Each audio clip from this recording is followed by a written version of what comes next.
Okay, this is in the scratch pace. Again, the number, what I mean by scratch pace, where I kind of work problems. I have a cold, so I'm going to be coughing a little bit. It's where I work problems for future problem sessions. So this is number 7 here, but it's in a scratch session, so it may not be 7 when you look at the actual sheet I give you. But I see that this is a compute.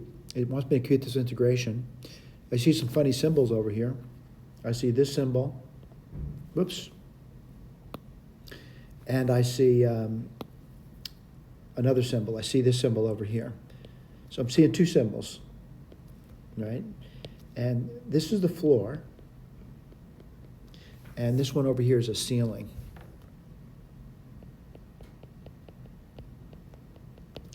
All right, so for example, if you're at 1.5, its floor would be 1, its ceiling would be 2.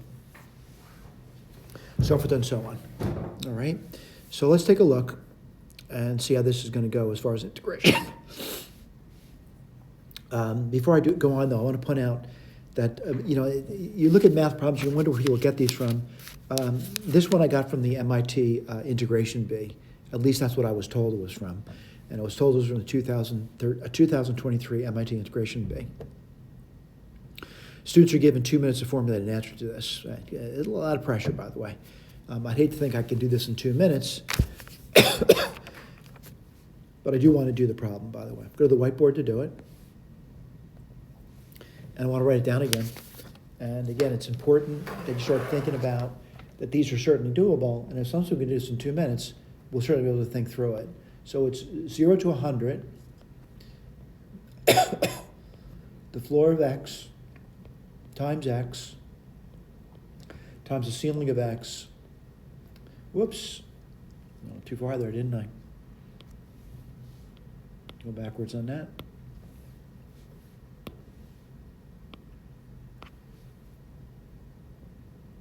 Dx. All right. So what I would do over here is I realize that I'm going like from interval to interval to interval. So first thing, let's go from 0 to 1. Now the floor of x between 0 and 1, provided you're not hitting 1, by the way, is 0. I'm not too worried about that. Times x, and the ceiling would be 1. Then go to the next interval. That's going to be from 1 to 2. The floor would be 1. The ceiling would be 2. But I'm not too worried about the endpoints here. Because if I were to see this thing over here, I definitely get a picture, or basically get a line with a slope. So every time I'm getting a line with a slope, the slope does appear to be getting steeper, by the way. Like for example, the slope on line number 1 is 0. Slope on line number 2 is 2. Let's keep going. Plus.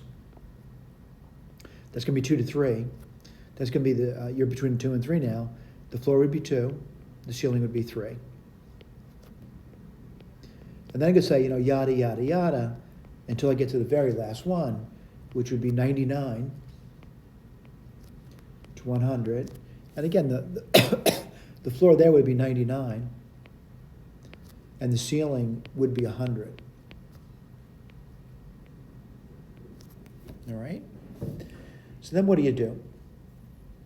Well, I got to start thinking about what to write down here, but I guess one thing I could do is certainly realize whatever this thing is here, that's just 0. All right, so I can write this over here.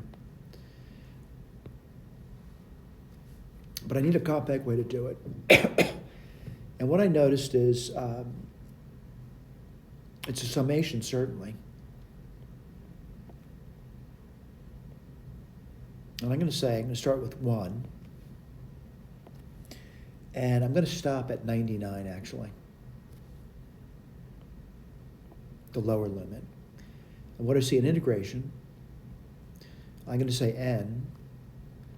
n plus 1. Again, if n is 1, it would be 1 to 2 then. And if I got to 99, I'd get 99, because if n is 99, and then that would be 100. That works out okay.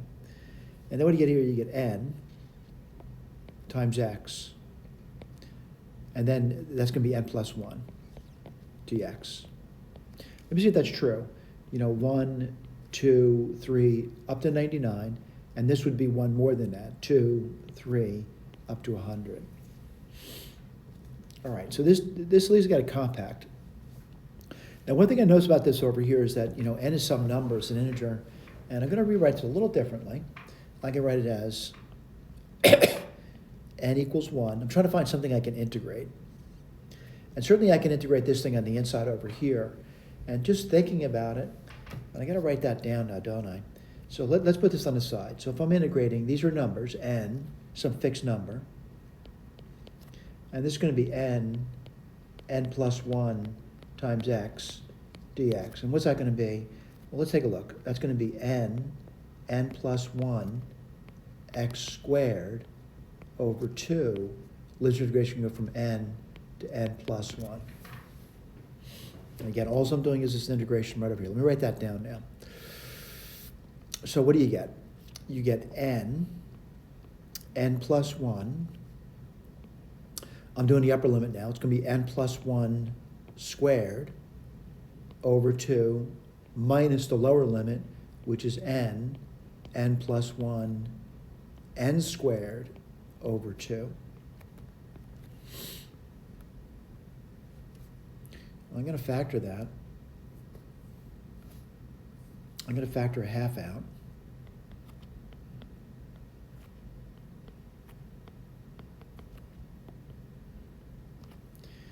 And I got rid of the 2 on the bottom there. I'm noticing those 2 terms on top, by the way. And let me do this on the side, by the way. See if I can figure this out. I'm going to say an n comes out, and then n plus 1 comes out. All right, so let me put that down. So I get n plus 1. Question is, what's left over? It's going to be complicated, isn't it? It's going to be, let's see, the first one's going to be n plus 1 squared minus n squared. All right, let me see if I did that right. I factored the 2 out, that's fine. N and n plus 1, so I get n plus 1 squared minus, again, I factor out n plus 1, so n squared. I'm going to continue to simplify, see if I can figure this thing out.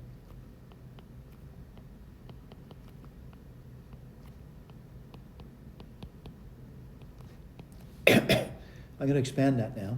Let me just cross this scratch work on the side off, by the way. N squared plus 2n plus 1 minus n squared. And what do you get there? You get 2n plus 1.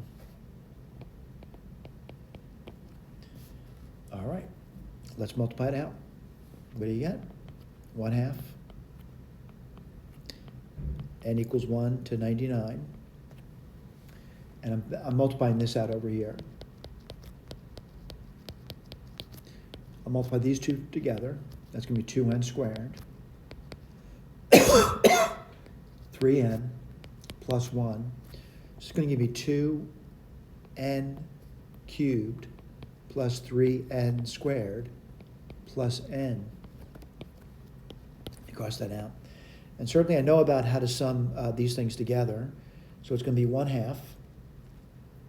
Write this down over here. 1/2 times 2n cubed is just the sum of the cubes now, from 1 to 99. The next one will be 3 over 2. The sum from n equals 1 to 99 n squared plus 1/2 the sum from n equals 1 to 99 of n. All right, so I kind of remember how to sum things together. I want to point out their formulas that you may or may not know at this point. Let's write the first one down. It's going to be n plus 1 over 2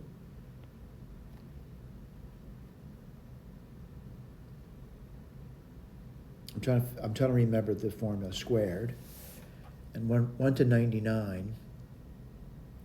So this is going to be 99, and 99 plus 1 is 100 over 2 quantity squared. Let me cross this one out. Let's do the last one. And that's going to be, let's see, n, whoops, I'll put it over here, n plus 1 over 2. So it's times 1/2. And what do you get there? Let me get my eraser out. put the number. I'm going to also erase this, the work on the side, by the way. And let's see, 1/4. What's the n? It's 99 times 100. I got to remember the sum of the squares, all right? So I kind of remember, you know, plus 3/2. And I know I'm trying to remember, and the problem with remembering, I may not be able to remember. But anyway, yeah, it realize in a competitive exam, like the spelling bee, they might, yeah, they're teams, by the way. Someone say, oh, I remember. And they might be able to tell you what that is. Just give me 1 second. I got something coming in here.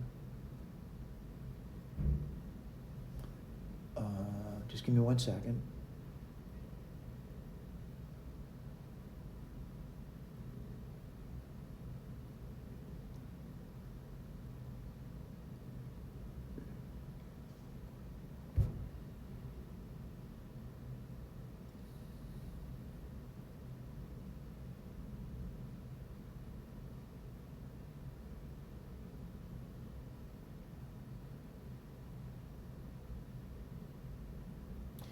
All right, so it's going to be n.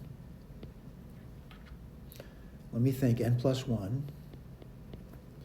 And then 2n plus 1 over 6. Let me write that down now. And again, n is 99. That will be 100.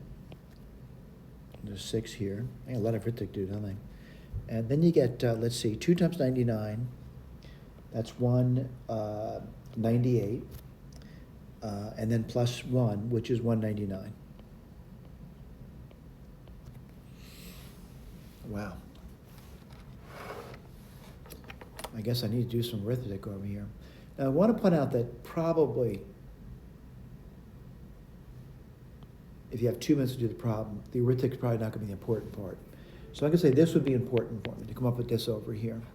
But I do want to go through the arithmetic over here. And someone says, why is that? I'm kind of looking around for something I can do. And one thing I notice is all the terms have a 2 in it on the bottom. And all the terms have a 99 in it. And all the terms have 100 in it. So let me write the first term down. You're going to get 99 times 100. Remember what I pulled out? I pulled out a 99, and I pulled 100. And it's 99 squared, 100 squared. And there's going to be a 2 squared there, which is going to be a 2 now. All right, let's keep going. Plus, I pulled out a 2. I pulled out a 99, pulled out 100. I get a 6. I get a 3. I pulled out 100. And I pulled out a 99. So I get 199. Plus, I pulled out a 2. I pulled out a 99. Oops. Let me see if I did that right. Yeah, I pulled out a 2. I pulled out a 99, and I pulled out 100. That's going to be 1 then. Now, looking pretty interesting, right? So what do you get over here? 99 times 100. You know what I'm going to do? Let me write that a little differently. I'm going to as 99 times 50. I'm going to write this as 99 times 50. I'm going to write this as, let's take a look at this one over here. 3 goes into 3 once, goes into 6 2 times. So I get 199 over 2, but then I get this half over here, which can be 200 over 2, which is 100. All right? So things are kind of moving along a little bit, and I'm going to keep going here. I'm going to say 99 times 50, and I can pull a 50 out now. I'm actually delaying the arithmetic, by the way. What do you get? 99 plus 2. Let's write this down. 99 times 50 times 50, and 99 plus 2 is 101. All right? Again, this to me is a better looking answer, but I'm still not happy with that. And I'll go through some arithmetic over here. So the first thing I'll do is 50 times 50, which isn't so bad to do, by the way. It's 2,500. All right, I'll put this down, 2,500. The next thing I'll do is 99 times 101. all right? Which doesn't look so bad, by the way. You get 9, 0, 9, 0, 9. I'm sorry, did I do that right? 9 times 1, 9 times 0, 9. Yeah, that's pretty good. So 0 and then 9, 0, 9. What do you get there? 9, 9, 9, 9. Put that over here. 9, 9, 9, 9. This looks even better to me. I want to do that multiplication now. And what do you get? I'm going to put 2,500, and then I'm going to put down 10,000 minus 1. Crazy looking number, right? What do you get there? 2, 5, 0, 0. Then you get 1, 2, 3, 4 more zeros. Boy, that looks kind of complicated. 25 million already. Minus 2,500. And again, it's starting to look better and better and better to me. And I'm going to say I can do the arithmetic now, and it's going to be 2, 4, 9, 9, 7, 500. Let me see if that's true. If I add 2,500 to that, that would give me 0, 0. That carries that 0, carry that 0, carry that 0, carry that to get a 5. Yep, so I got my answer. Okay, the worst thing about this problem over here was the arithmetic for me. Remembering formulas was kind of difficult. I mean, I remembered this one, I remember this one. Off the top of my head, I couldn't remember that. But a little bit of thinking, I got it, all right? Again, when you're on a team though, and there's a team doing this, you could ask someone, do you remember? And someone's probably gonna most likely remember that pretty quickly. If not, they might have to think through it, all right? Thank you.